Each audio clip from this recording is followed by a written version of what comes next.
આજે બપોરે જ મેં એક કચરા વિશેનો જે વિડીયો મૂક્યો હતો, તો મેં જોયું કે ગુજરાતમાં ઘણા બધા ગામડાઓમાં જ્યાં ત્યાં લોકો ગામ વચ્ચે કે કોઈ પણ જગ્યાએ કચરો ફેંકી જતા હોય અને એ લોકોને કોઈ કહી પણ નહીં શકતું, કેમ કે કહેવા જાય તો એ લોકો વધારે ભાગ મહિલાઓ જ ફેંકતા હોય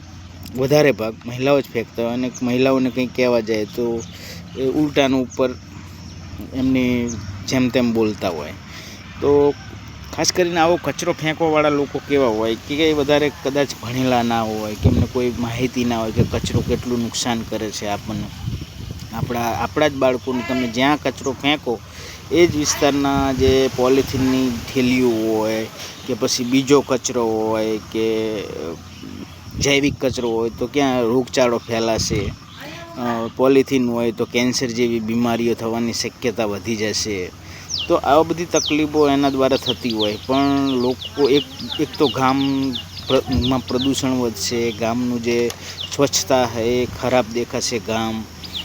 તો આ બધી પ્રોબ્લેમમાંથી સરકાર બચવું હોય, સરકારે એક કાયદો એવો બનાવવો પડશે કે જેમાં જ્યાં ત્યાં કચરો ફેંકવાવાળાને કોઈ દંડની જોગવાઈ કરવામાં આવે, અથવા તો કોઈ 2-5 દિવસની જેલની પણ જોગવાઈ કરવામાં આવે, તો જ લોકો સુધરશે.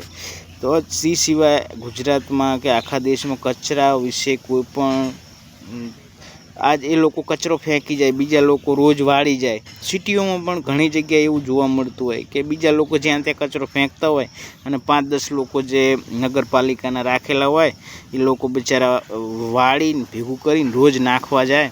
તો આ કોઈ સિસ્ટમમાં ફેરફાર કરવાની આનાથી કોઈ ફેરફાર થવાનો નથી. લોકોને આદત પડી જાય જ્યાં ત્યાં નાખવાની.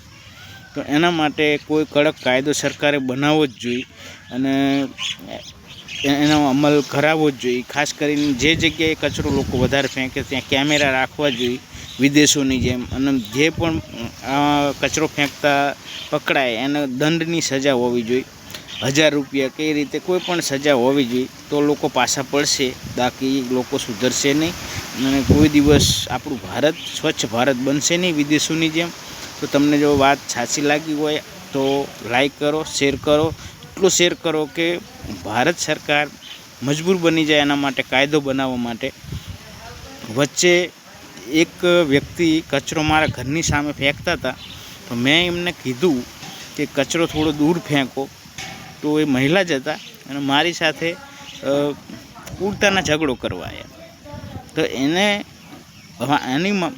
મેં સર્ચ કર્યું, કોઈ પણ એવો કાયદો છે જ નહીં કે જે આપણે એમની સામે કંઈ કાર્યવાહી કરાવી શકીએ. તો ખાસ કરીને આપણે એ જોવાનું છે. હા, આપણે ગ્રામ પંચાયતને અરજી આપી શકીએ એવું છે, પણ એ કંઈ એટલો બધો એનાથી લોકો પાછા નહીં પડે. એટલે સરકારને ખાસ વિનંતી છે કે આના માટે લોકસભામાં કાયદો બનાવો, આખા દેશમાં લાગુ કરો. દંડનીય સજા હોવી જોઈએ. 1000 રૂપિયા દંડ હોય ને ખાલી, તોય લોકો પાછા પડશે. વારંવાર દંડ ભરશે એટલે ખબર પડશે કે પૈસા જાય તો પાછા પડશે ને દેશ સ્વચ્છ બનશે. તો તમને સારું લાગ્યું તો લાઈક કરો, કોમેન્ટ કરો અને શેર એટલો કરો કે સરકાર આની ઉપર કંઈક પગલાં લે.